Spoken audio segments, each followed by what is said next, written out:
Hey, c'est quoi le pire quand tu tombes dans un trou? C'est de pas pouvoir remonter. Ouais, parce que ça peut arriver vite fait en rando. Hein. Tu regardes les petits oiseaux ou tu t'entraînes à la roulade et là, paf, tu tombes dans un trou que tu n'avais pas vu. Aïe. Alors du coup, si tu t'es pas pété les deux jambes en tombant, tu vas pouvoir remonter par tes propres moyens en t'aidant du trou.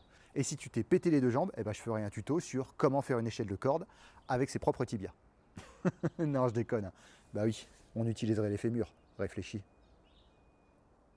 Bon voilà, pour l'exemple, j'ai pris un petit mur sympa. Ah, moi je fais 1m80, donc on doit être environ à 2m50, ce qui est un petit mur, mais c'est idéal pour s'entraîner. Pour monter ça, tu as deux techniques. La première, tout en force.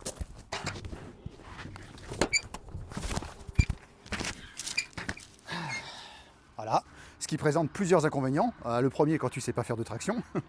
Le deuxième, si tu es diminué à cause de ta chute dans le trou. Et le troisième, si le rebord du trou il est un tout petit peu plus haut que ce que tu peux attraper en sautant. Bon alors là, le but de l'exercice, c'est de transmettre une force horizontale en force verticale.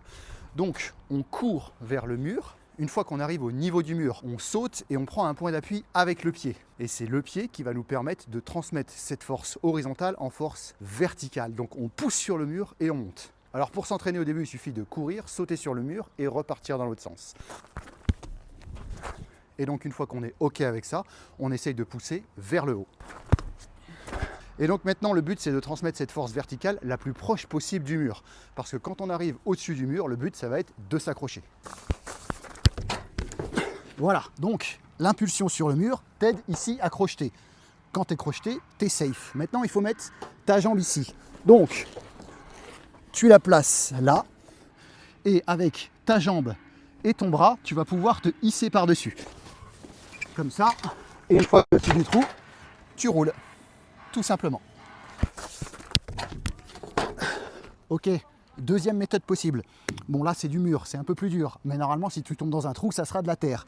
Donc tu crochettes tes deux bras et tu pousses ici avec tes jambes sur la terre pour pouvoir remonter. Voilà.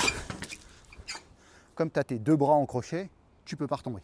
Et voilà, maintenant si après une roulade agressive, tu tombes dans un trou, tu sais comment en sortir. Bon, moi je vais vérifier que j'ai pas de trou, parce que je vais en faire une. Allez, ciao!